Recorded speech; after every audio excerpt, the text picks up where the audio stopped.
we are with Stefan Frankenberger, and he'll tell us about Metropa, which is a very, I knew nothing about this project. And then I sort of started looking at it, prompted by Teresa.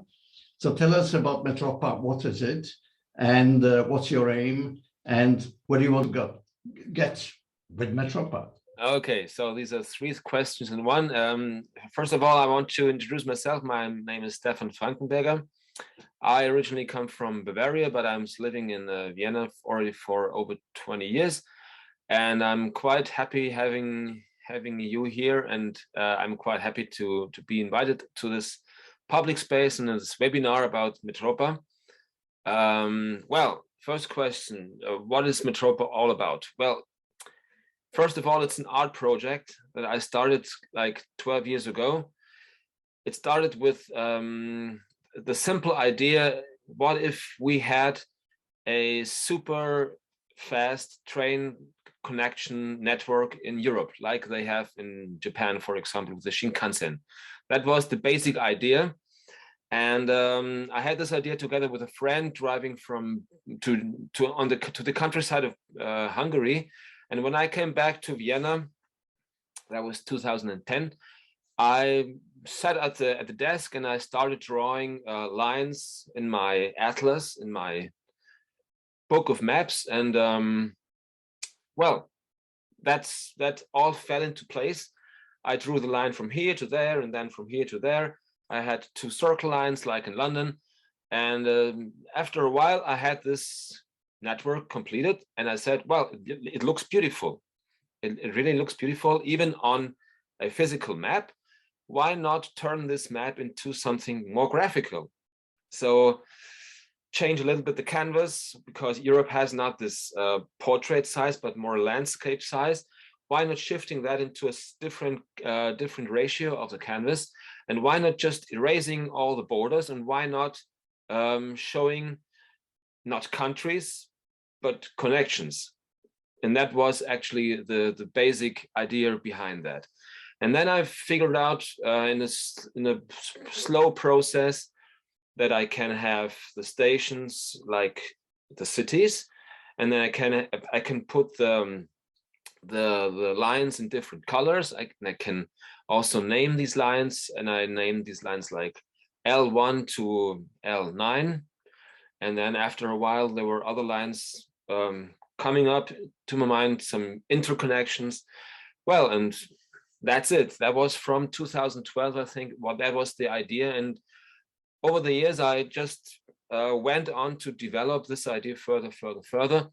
And then I started to print them on postcards and on posters, and went to some little gift shops in the city of Vienna. And they were quite fond of this idea, and they liked it. And they said, well, you can sell it here under, how's it called in German? It's called commission. Yes, it's the same, I think. So we tried to make business with this, but it was nothing big at all. And what I didn't know at this moment was that it slowly started to go viral without of my knowing.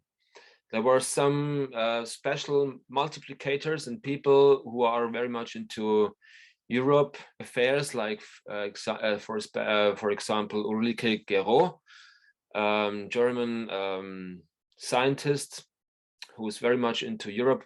She spread the word like hell, like over Twitter and Facebook and everywhere she could. And like this, there was a kind of crowd growing in the internet that I did not know about. So in Reddit, there was one post from 2019, and there were thousands of people all over the world discussing this idea, and I had no knowledge about this. It was really funny to see that in retrospect. And when the final breakthrough of this idea came then in 2020, I would say, just right before the first lockdown of the pandemic. I think we still remember that this very special time. It was this refugee crisis at the Greek-Turkish border, when the Turkish people try to when they let them the refugees go to the borders, and we saw all these terrible pictures shooting Greek soldiers shooting in the crowd, and also the pandemic starting. And that was one weekend when I had a big article on the whole page on the Süddeutsche Zeitung from Munich. And from this moment on, I was very happy to reach an enormous crowd of people, because they kind of this weekend edition of the Süddeutsche Zeitung kind of reaches 200,000 people, and they wanted to have the posters, they wanted to have the T-shirts, and from that moment on, I was sure that this idea somehow really works. It really reaches people. It really can touch people, not only in their heads but also in their hearts. And that was actually what I always wanted to have a project about Europe, that it's not only a technical and economic thing, that it also is an emotional thing to have. This was my basic approach. And well, this is also 2 years ago now, and I'm trying to in this little one-man show, I'm meeting very good people who can give me advice on this or that, which I can ask for things, and which invite me. I can see Paul here in the line in the line of screens here above, who invited me to Hungary, to Budapest, to my first TEDx conference in September. That was a great experience. I can see Anis just at the left, that I also shared a lot ideas about Metropa, and I'm in the lucky position to be able to work on a project that can really touch people, and that can maybe really be a game changer in seeing Europe from a different scale, from a different perspective. That's what I want to have as a personal, and also well, as an aim for myself, for my work as a European, as I regard myself, as I see myself. Yeah, that's what it is. And I mean, we can spread this discussion now in a technical way, which trains to use. What are the challenges to be solved to have a super fast railway network going?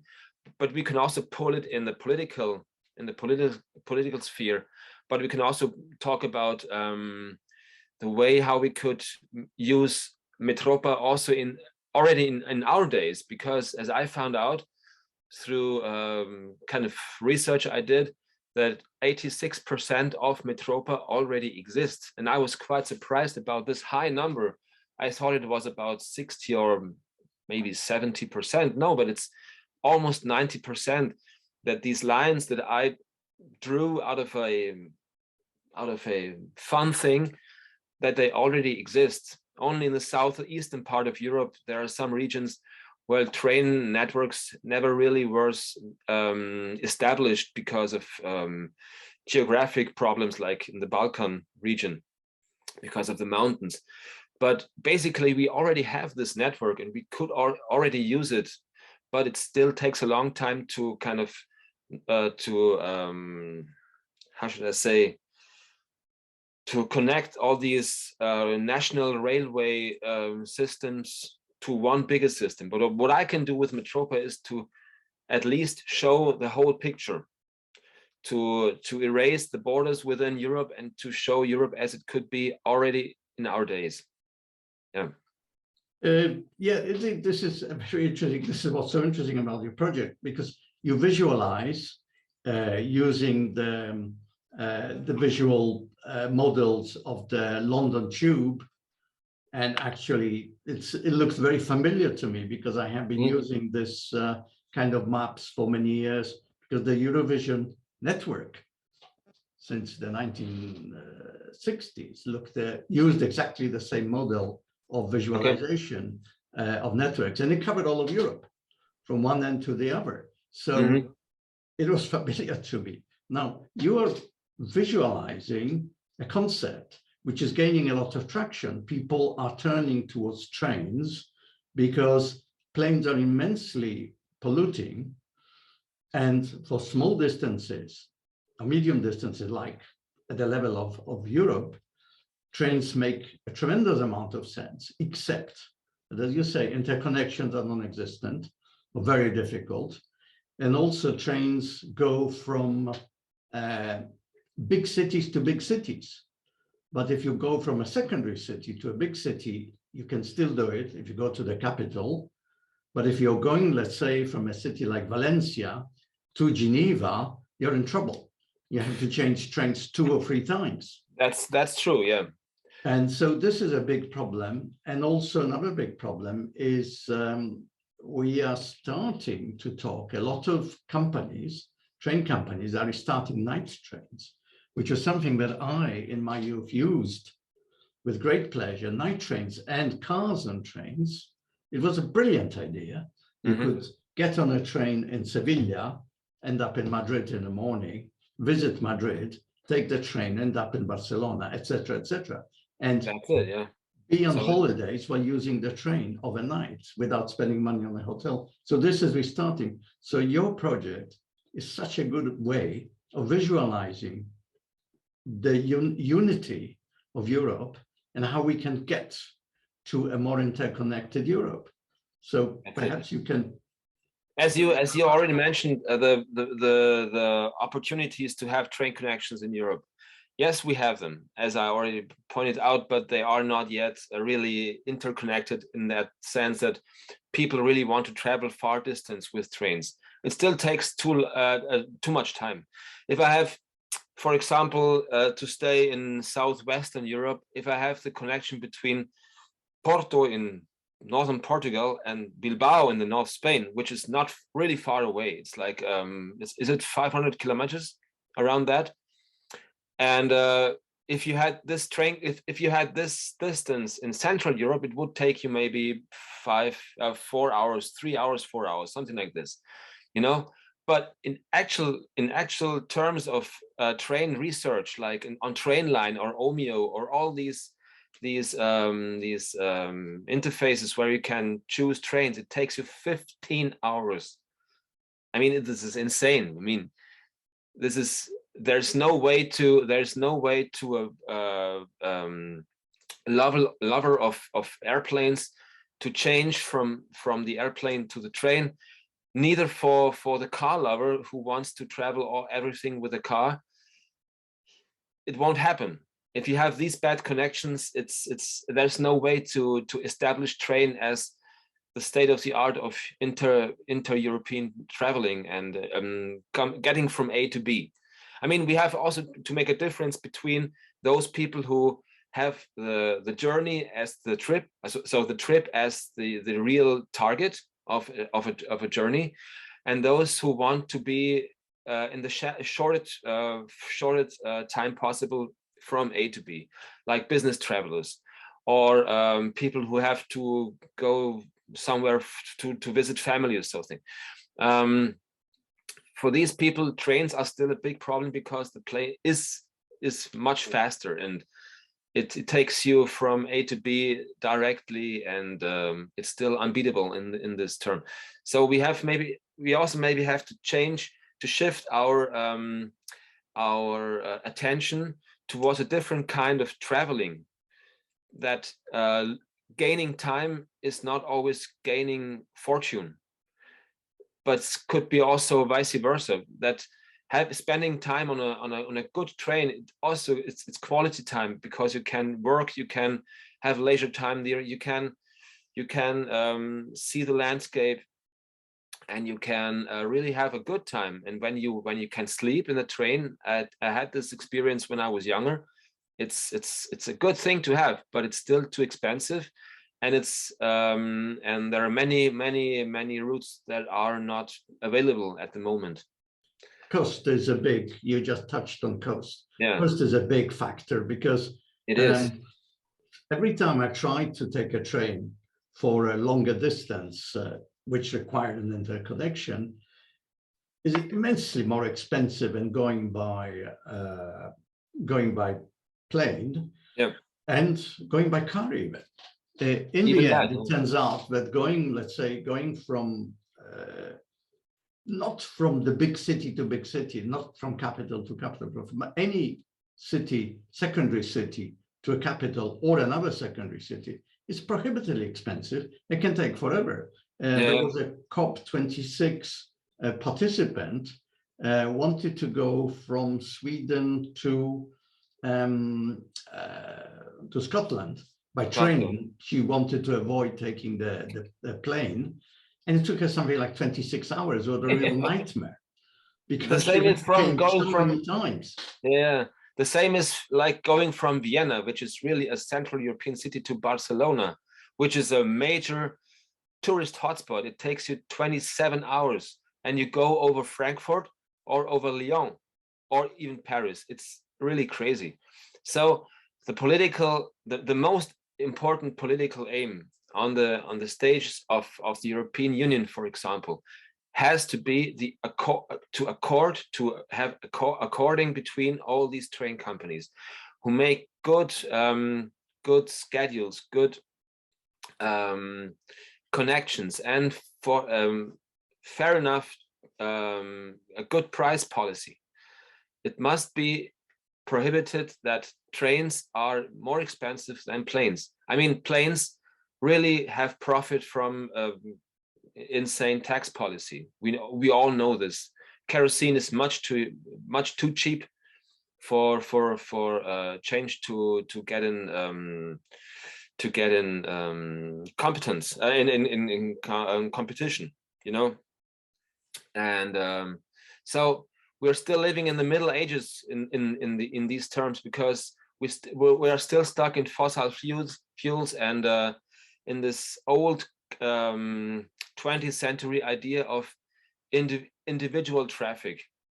We have to switch to a different kind of traffic, human transportation. Like, traveling with other human beings is not only normal, but it is a gain of fortune and of quality. Traveling by car may be fun if you have a beautiful car like a Jaguar or something, but nobody has these cars anymore. And it's extremely polluting the environment, and it's not a way of traveling in the 21st century, in my opinion. I think Danny has a question. Perhaps you can take a question or two, and then we can carry on with your presentation. Danny. Yeah. Thank you, Piotr. Stefan, good evening. My name is Danny. To all the gentlemen who are online, I have a question. You have heard about? I think you ever heard about Hyperloop? Of course, I have. Yes, sure. So I'm from Belgium. So they want to organize a new kind of rail. From the Hyperloop from Antwerp to the capital city to Brussels. Mm-hmm. They find out that if they using the new Hyperloop from Antwerp to Brussels, they only need 6 minutes to be in Brussels. That's very fast, and it's also, I think it's also very nice. I don't know how much it's going to cost to travel with that. It's still in the process of and but I would believe very well that it can work. So the idea that you have about traveling and Metropa, it's awesome. So if if we have an option to spread it, well, I would like to be a part of that. That's I must really say. So they also want to use the Hyperloop for transport from containers. DP World in the UK is now starting with a whole project for remove your containers to other countries. So that's something amazing. Let me say a few words to Hyperloop. Of course, I ran into that, and I also have been made attention for this by people from outside. But I always and then I tried to find out more information about that, and I realized that there are plenty of companies working on this. Universities, like in Munich, for example, there's a whole section of the technical university in Munich who's working on this. But, and this is a big but, is the Hyperloop technology practically only works on flat land, and it's a short connection thing. I can see the point from Antwerp to Brussels because Belgium is rather flat and it's not such a long distance. And so you can really commute in an extremely high velocity. It's like 1,200 kilometers per hour, which is perfect to bring people for example, from the airport in the city center, or in a metropolitan area like in the Ruhrgebiet or Brussels, Antwerp, and Amsterdam, and all these, or Paris, in the greater region of Paris. This works fine, but to transport people all over Europe on Hyperloop in this technical idea of having a vacuum tubes, where you always have to literally suck out the air out of it, it seems undoable to me. It's on the large scale of a European network. It's not really feasible. That I recently heard a very beautiful radio emission about that, where a German journalist who's very into this technical terms of modern and future mobility in Europe talked about all these things, about Hyperloop, the Transrapid technology, which is magnetic levitation, maglev, and he kind of mixed this in a very nice blend with crazy ideas like Metropa. So how could you cover an emotional political idea with technical solutions? And the result of this short emission was that there's still a lot to do to bring both of these technologies, either Hyperloop and the maglev, into a scale of real whole Europe, because it's very, very expensive. It's very, very hard to construct. You need a lot of technical knowledge, and you need the will of a whole continent to build this. So it's maybe for the first steps, it's maybe better to stick on the conventional railroad systems, which is called like the typical railway with a steel wheel and steel tracks, where you have also where we have a large scale of friction. That's true, but it works. It already works for today, and we have to maybe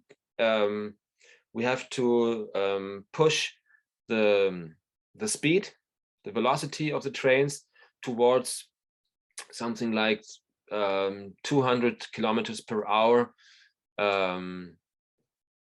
or even higher. The trains in Austria, for example, from Vienna to Salzburg, they sometimes get like 220 kilometers per hour, which is really very fast. And if you have this in whole Europe, the problem would be already a little bit smaller then. Speaking of high speed, we already have a powerful high-speed network. In France, we've had TGV in the 1970s. In Spain, we have the biggest network, high-speed network, with AVE, which are beautiful. I've taken both, and they're actually a wonderful concept. In Italy, you have the Pendolino, and in Switzerland, other places. In Germany, you have ICE, isn't it? Yeah, ICE. So it's making its way, but the problem is making it all fall into place together to be actually more practical. Also, with this huge problem of cargo, which is totally underused and totally misused when we are talking about a lack of 100,000 drivers, lorry drivers, just for the UK, and hundreds of thousands more in Europe, and nobody wants to be a lorry driver because it's such a hard and difficult job, and not very well paid. When you could put so much, but something that's done in Switzerland, you could put so much of the cargo on trains and containers, take them the long distance, and then take the short distance on lorries. So how would it's always a political question. All these problems, all these challenges we are discussing have a political stance, because things like this, the prices of the taxation of kerosene, the accordation, you say that, accordation? No.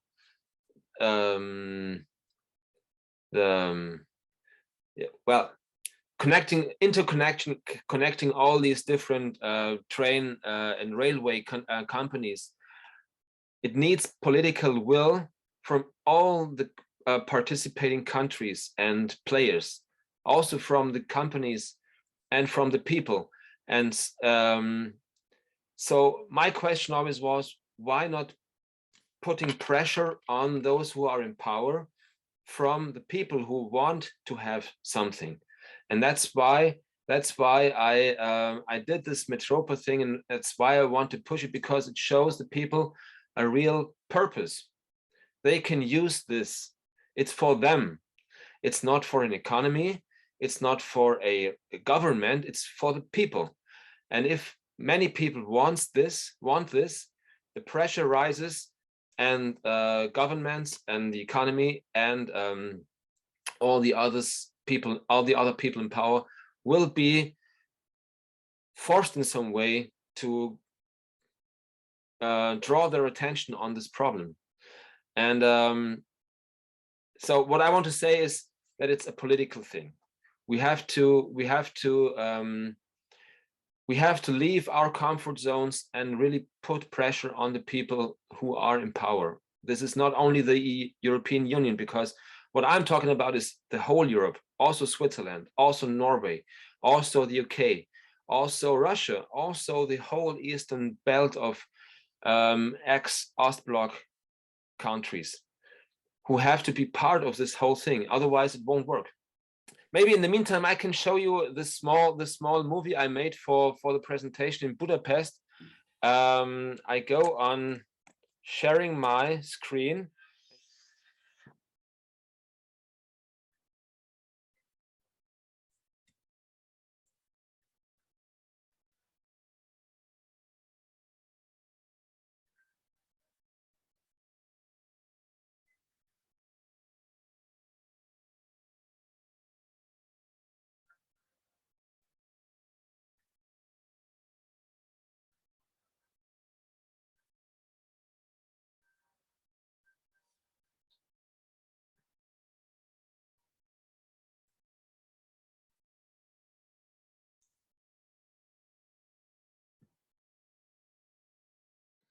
This thing I did to introduce my speech in Budapest, it was quite a hassle to do it, because it was like step-by-step programming.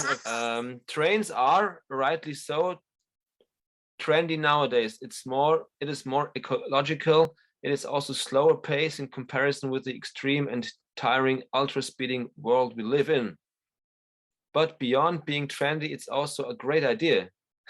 You said it was a heads and hearts idea, and I'm interested in this emotional aspect in the political, in the Greek sense of it, the affairs of the city as per different show. How can we help, and what would you need now to convince policymakers to get on board?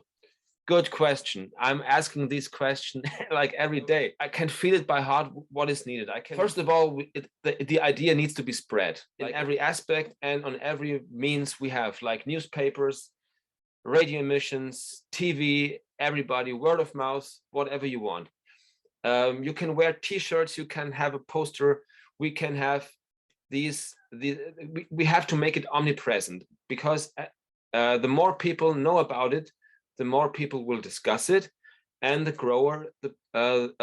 higher the pressure grows. That's one way. On the other way, it needs political campaigning.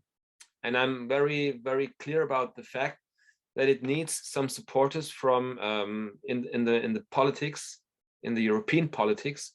And that's why I recently tried to reach out for the new German Minister of Transportation and Digitalization. I mean, it's a German minister, but he is at least a minister, and it's a new government. And as we all know, the Germans have a kind of an influence on European politics. And maybe this is a way, but we have to find people who have the possibility to spread the word and who have a kind of influence on other people. It's a typical snowball effect that it needs. And today I'm talking to you guys, and I was very well briefed by Teresa that it won't be too many people, but those people who will listen will be very, very fond of it, and they will definitely like it, and they will be partners in crime in the future.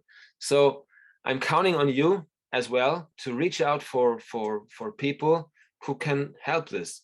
And there's a third way I was talking about just recently when I had a kind of presentation in St. Gallen in Switzerland in front of a crowd of 25 students.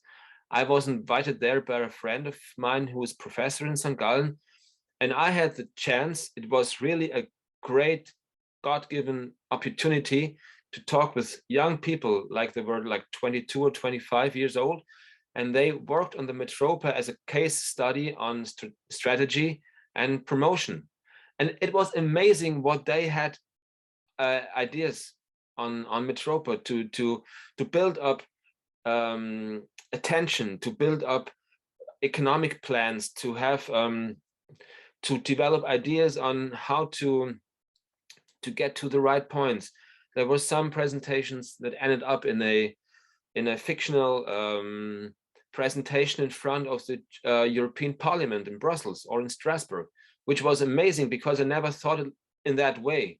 I always had the feeling until that day, I always had the feeling that I'm standing somehow alone. I mean, I know that there are many people who like the idea, but I'm still working on that alone. But from this on, I realized I could also have this movement growing if I want, and it's definitely what I want, because I realized also that it needs big movements to improve the situation of this continent, Europe, facing the challenges that we have today, like this crisis in Russia and Ukraine. It's terrible, and this will go on like this defragmentation of nations and of people, while at the same time the globalization and new influences from China and USA will have large effects,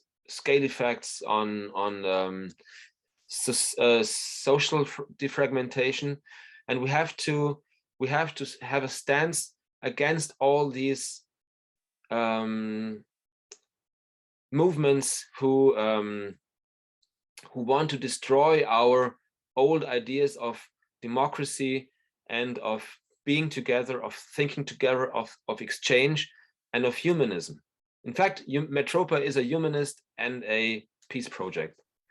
I think Frank Fiedler wants to ask a question. I'm Frank. I'm calling from Hamburg. Actually, I'm a transport planner. I'm 35 years old and studied transport planning in Dresden. And yeah, but now I changed to planning streets, planning cities, and bring the cyclists and pedestrians in front. It's also a big task in all Western cities. And so I just want to say some words. So I'm planning your network when I was, I also have it here. I planned it already when I was 13. I started because it's a real passion for me, this transport planning. I started in school time with it. So I planned for Spain, Italy, France, Germany, planning these networks when I was 13, 14. So I'm in this game or in this topic for a very long time. And yeah, I want to say some words about how to reach the goal. I think that's a big question. For me, as I told you, it was always clear that this is the way, this is a sustainable way. The only way with this high density in Europe and this yeah, already developed railway system to go into the future, to have a sustainable mobility or main mobility. And so yeah, in my history there was a special thing I just want to tell you. In 2003, yeah, 3 years ago, of the World Championship of Football, it was 2006 in Germany. So this event, well, for me, it was the idea there, let's do it sustainable. It's so easy. We are Germany. Why we are not taking the cities with the stadiums and connecting, or just use cities and stadiums and which are well connected by public transport, or connect them in the years before. And but that was absolutely not a part of the idea of the FIFA, and also not of the German government. So 3 years ago, or 3 years in front of 2006, the German transport Ministry of Transport and Ministry of Finance, they decided to not to continue the works at the main track in Germany between Berlin and Munich. And actually at this track there's also Nuremberg and Leipzig. So all these 4 cities were main cities for this worldwide event. And also in Germany it was a big event. A lot of people traveling between the cities and between the stadiums. And yeah, so they broke up. And for me it was a typical sign that there's no lobby. There's absolutely no lobby. So they had the timetable was from 2003 to 2005. It was everything clear, the money there. So actually in Germany, the money is always there. Sorry, but we don't have the case that there's no money in Germany. And but they stopped it. And in 2006, everybody between the cities was just going between the cities by car or by bus. So yeah, so the chance was not there. And for me, it was really hard to see, okay, there is no sustainable idea. There's absolutely no lobby in Germany for this idea. And yeah, that's why I think that's a main reason to, so you have 2 possibilities. The one possibility is get in power by your own. Okay, that's a long way. Actually, I think you have to build, I also had my ideas like Metropa.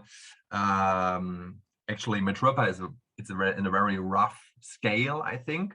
So I've done these Metropa plans for each country in Europe already, and very more closer, with a closer view to each country, because this is the rough European scale. It's okay. It's a good start.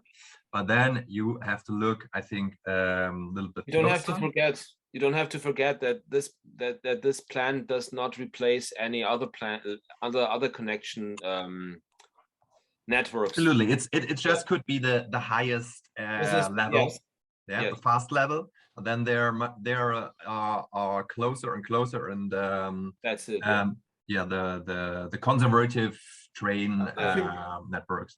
But as you name it, it's a problem of lobbyism. It's a problem of the crowds who are not yet fond and used to think in a future way. They Absolutely. did not yet forget. They did not yet comprehend and understand that the times are changing. We are not anymore in this age of the 20th century. Absolutely. The only country which has a different idea in Europe is Spain. So Spain also invest. I think that's also a very important point. Next to the lobbying, we have to have a lobby. the other idea is that we have to have politicians which are trading with regions or fair with each region. So in Western Europe, and especially in France and also Germany, they just build tracks or new tracks or invest into the infrastructure when there's a big when there will be a big refund. Yeah. And so that's the problem. Then you have regions like in Eastern Germany, or also in France, for instance, the center of France, Clermont-Ferrand, Limoges, around the center. So it's totally off the TGV network. There's no connection. They have no chance to reach Paris, no chance to reach Bordeaux, no chance to reach Marseille. Actually, they are not part of the TGV network. And that's totally different in Spain. Frank, last year, they opened the very expansive track to Galicia with a lot of tunnels, a lot of bridges. And so they are just living, there's low density, they are living just a few people, and but they invest billions of euros, also European euros, but also Spanish euros, to have the same connection for the people in Galicia than for the people of Madrid, Barcelona, the region with high density. Okay, perhaps we can come back now to Frank. We can come back to the main subject of Metropa, because we're going perhaps too much into detail.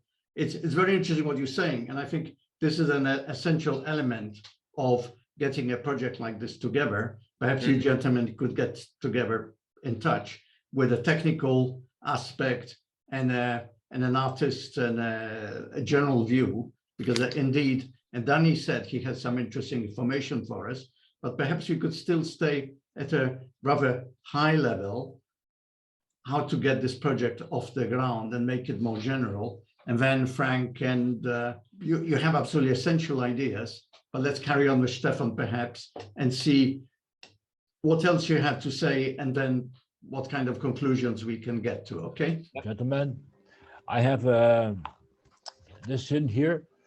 This is from the European Economic and Social Committee in Brussels, and they talk about 10 section. It's talk about transport for people and goods.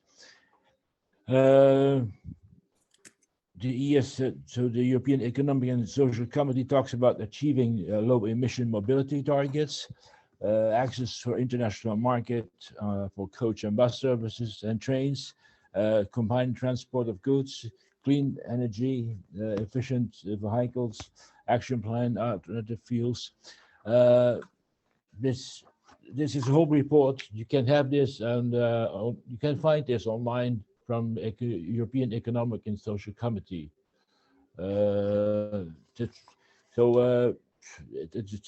It's a report for almost, I think, 200 pages. No, yeah, 120 pages that you can have. You can find this online completely. There is also other things, roadmaps, identifying synergies and potential for cooperation and alliance building. It's also a study. Let's, Danny, let's carry on with the general concept, because I think what Stefan is coming up with is a very interesting general concept. Then we can go into perhaps in another session, which why not? We could have more sessions, but we could actually go into more detailed strategy and planning, and why not specialists getting together to discuss things? Because of course, when you come up with a project which is more fleshed out by specialists like Danny at the EU level, like Frank at the German and technical level, why not? That's up to you, Stefan, to carry on. But I'd like to hear more from you about your project, and then perhaps we can The thing about Metropa is, and that I realized that many times that you often get into the details after a short term, because there are so many details integrated in that, and if it comes on talking about the whole thing, you rather choose a small section of it, because it's too mind-blowing to talk the whole thing. But I want to stick really at the whole thing, because I stopped just before Frank was talking. I just stopped at the point where I wanted to bring Metropa to. It is the humanist and the peace aspect of it that we barely need. We have to see this as a tool to reach people, to get them in motion, to engage them into a process that is not only buying and selling or voting or so. It's about feeling something.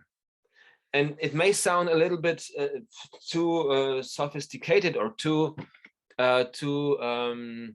esoteric, but it is that kind of process that we have to start. We have to fill the European idea with emotions and with heartful things, not only with the technology, this is important, also with the economy, which is also important, but the core idea is to have the motherboard of it, and which is a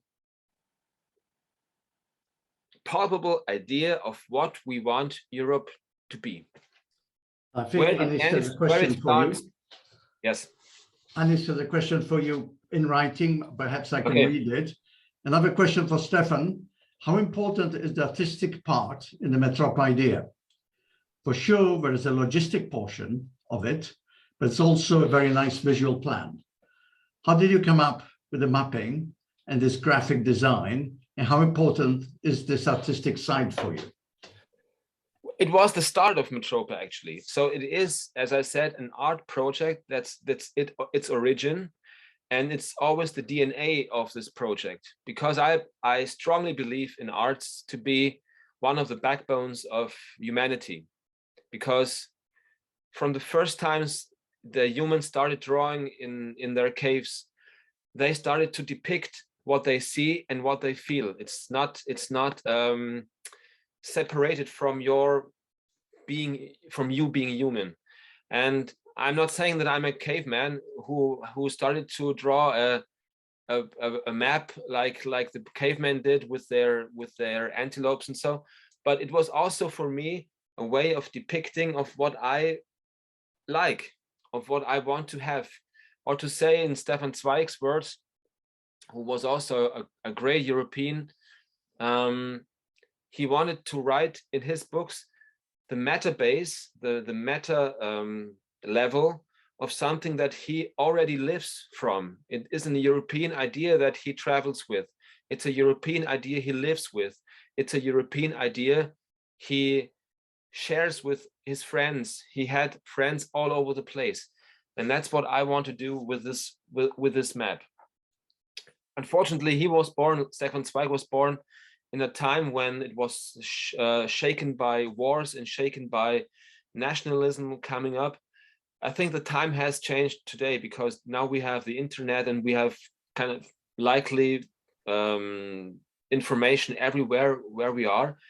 But it's also a time of disinformation and a time of, as I said, defragmentation. So maybe our dangers and our risks is not to get into wars like we had it in the 20th century, but it's more defragmentation in terms of separating from each other. And we have to prevent this by using artwork like Metropa is, like music is, like literature is, to bring people together, to make them learn to have exchange with each other. And there's so many things, as I already mentioned, the TEDx conferences who take place all over the world. It's a great place to have, because you meet people there, you can exchange things there on a very I would say formal level, and it's a good place to have. And we have to bring that down in the whole society. And if you just imagine, you have a huge 10, 20, 40 square meter poster of Metropa in every bigger city in Europe. What would that do? Jesus Christ. People would, and you have no comment on this. You just put it on some walls, not even on the station walls, but somewhere everywhere. And people will stand in front of this and will say, what's that? Is that already existing? Or is that what the fucking EU will bring us? Or is that something that Putin wants to bring us? Or what is this shit? But they will start to discuss. And that's actually what I want to have. I want to have exchange, and I want to have confrontation. I want people to move out of their heads and out of their hearts. When I was always looking at Europe and the EU and globalization, and anti-EU or anti-globalization demonstrations, I always said the whole movement is emotional, like Brexit. It's all emotional. There's no rational element at all there. The trouble is with the EU is a wonderful project, but it's a project which is totally unemotional. It's very technical. Yeah. Very dry, very technical. You cannot connect with people. That's right. How do you explain boring concepts like legal, chemical regulations, all sorts of regulations, all sorts of engineering things, but there's not much soul in it, not much feeling in it. And we're trying to create this feeling, people who are interested in Europe. But if anybody has a chance of creating a feeling for a European project, are artists. Because the artists are the people in touch with their feelings. Music, visual arts, writing, this is what creates feelings and expresses feelings. So who better than you to deal with it? That's why people invented nationalism, because nations themselves have no feelings at all. So they try to create nationalism to have a kind of pseudo feeling for something where you're born from, but it's completely bullshit. In my eyes, nationalism is an old idea which only helped people to come together who were lacking a common idea of anything. So I'm not saying that Metropa is the only thing, but it's definitely one of these puzzle parts we have to use to create this kind of emotional connection to the EU. As you say, the EU is dry. I always call it anemic, like there has no blood in it. You know, it feels like a professor in his Middle Ages talking about this, talking about that, but he has no connection to his students, to his followers. And this is what we have to actually to do. That what always moves us as human beings are the emotions, and they can be transported by arts or by family. But as we have no European families because the whole body is too big, we have to use these emotions in arts. We cannot go too much into detail, but I think your contribution is very valuable. And I think you ought to be in touch with Stefan and, of course, and like Danny, who is into EU, the machinery of the EU, which really is indispensable to get the message across at any useful level. And why not, we could organize something a bit more detailed and a bit more technical in the future. I would be certainly happy to give you this forum. But have any other questions on the project of Metropa as such before going into too much detail? Would you like to add anything else, Stefan, which can sort of push us on the way of this project? I can say some more things, two more things. First of all, you can all get in touch with me.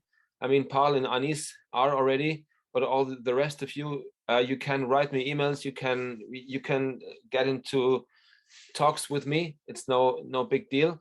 And the second thing I want to say is, I already have sent a bunch of postcards to Brussels. They were addressed to all the European parliamentaries, like the parliamentarians. So I'm sure that the post office in Brussels worked fine, and they all got the postcards delivered at the bureaus of these parliamentarians.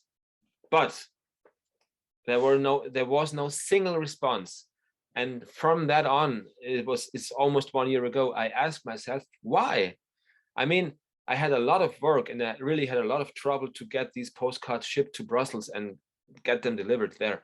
And then I realized, of course, they did not answer because maybe they're afraid of. Because Metropa as an idea, as we can see today, is an idea who is not based on nations, as the EU still is. And it does not only contain the EU as it today is, it's a bigger thing. And maybe they're scared and don't want to get in touch too much with this thing because it's not yet time to discuss Europe on that level. Or I'm completely wrong and they just didn't open their post box. It can also be. But I think it's both. I think the European Union is not yet ready for these huge emotional and rational buildings of thoughts that we can see here in Metropa. But I'm doing my best to push it forward and to bring it into other levels, politically, economically. I'm thinking about different things like founding some legal basis for it. I'm thinking of getting in touch with the so-called important people who can maybe push the idea with money or with connections. I'm trying to set up something like crowdfunding because money always helps to get things promoted and so and so and so.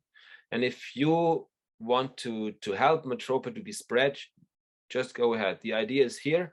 You can all share it. You can see the website. It's www.metropa.eu, and you can see on the map what it's about. What you see is what you get. Yes.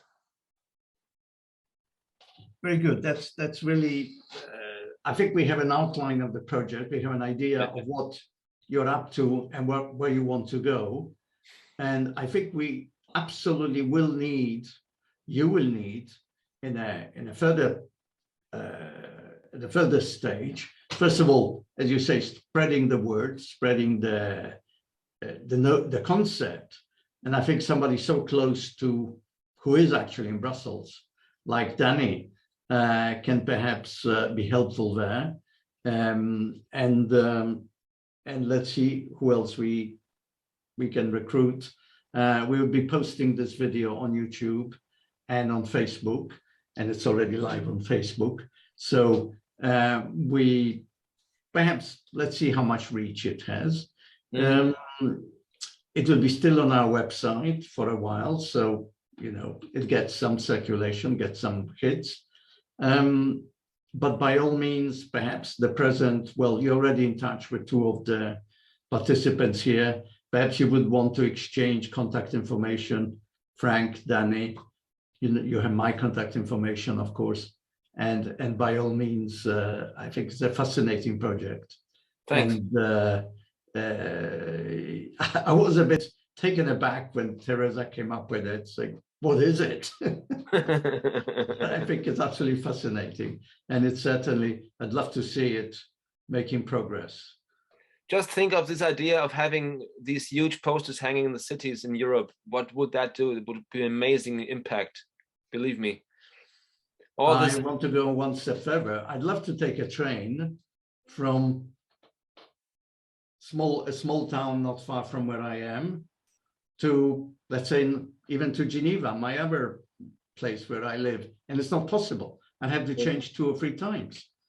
And I'd like to take a train and end up, I don't know, in Oslo or in Budapest without having to change 5 times overnight.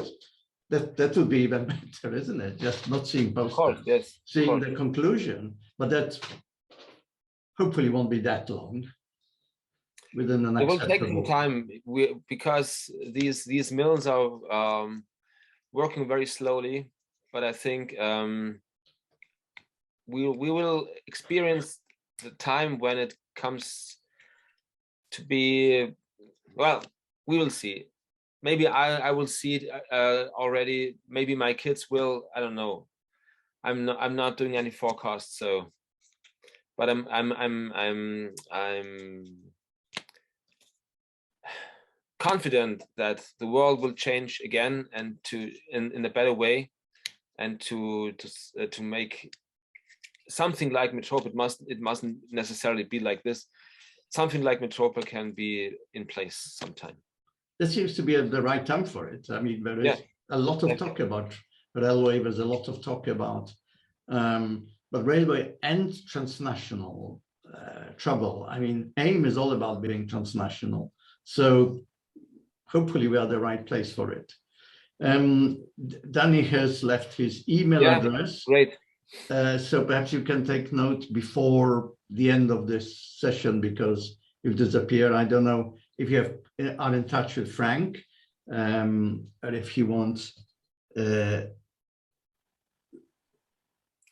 So I'm just. Frank, did you see Frank's remark there? Yeah, street art. Yeah. The street art. Well, careful, it could be illegal. You could get in trouble. I'm also leaving my email address in the comments in the chat, so that in order that they can all write me whatever they want to write me.